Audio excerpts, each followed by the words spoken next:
Ou Yan Sui Yan. Since we have to work together, I don't want to spend half day killing your name. Got a nickname? No.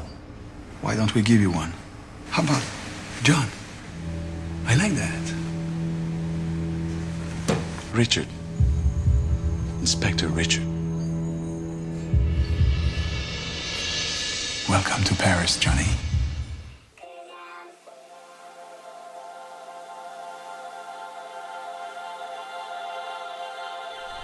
Well, hey guys, I'm gonna keep this one really short and sweet. So don't worry, but I've been trying to get this off my chest for a long time and I just never really had the chance, but now I feel a bit more comfortable talking to the camera, which is basically talking to myself. So I'm just gonna put it out there and see what happens. So I'm like everyone else, and there are things in life that tend to annoy me and bother me a little more than usual, which is when I see my fellow Asian people or fellow Korean people walking around and introducing themselves with very American or very Westernized names, such as Tom, Mike, William, Stephanie, Susan, George, Paul, John. And why is it always suburban white Christian names? You know? Oh, I'm being racist? No, I think it's actually even more racist and even more degrading that you are subconsciously or consciously trying to choose names that belong to a certain specific group of people in the society. Don't you think? So, but sure, maybe you were born and raised in the States or any other Western country, or maybe you've been adopted when you were little. But even then, I would venture out and seek my real name and start using it, because when you look in the mirror in the morning and if you see an Asian standing there, that's exactly how other people will see you as well. So it doesn't really matter what kind of name you have or what kind of color you have on your hair. You know, you can't escape it. You gotta start accepting who you are, I think.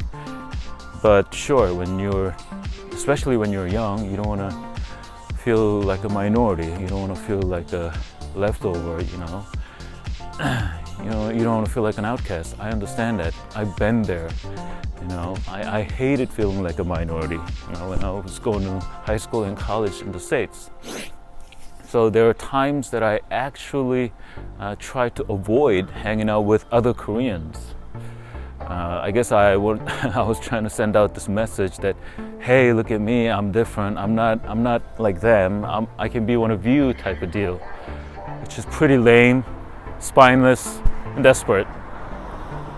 But over the years, I came to realize that it doesn't matter which country you go, which culture you walk into, people universally are more drawn to those who can speak and act with a certain degree of self-confidence and self-dignity, who know how to stand up for themselves.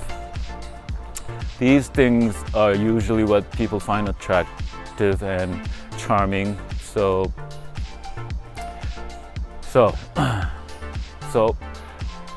I know how it feels to be a minority in a Western world, and you might see that as a disadvantage. But if some people actually don't like you because you have a weird name, because you have a weird face or weird body, or maybe they don't deserve to be a friend in the first place. And maybe you can start using this disadvantage of being a minority as your own little secret advantage to filter out those unnecessary assholes from your life. Think about it. But sure, I know some of you might be saying, oh, but my name is too hard to pronounce for so and so. Then I'll say, stop right there, and who cares? Let him struggle. You know how many hours an average Korean kid spends every day studying English? I know you know this if you're Korean.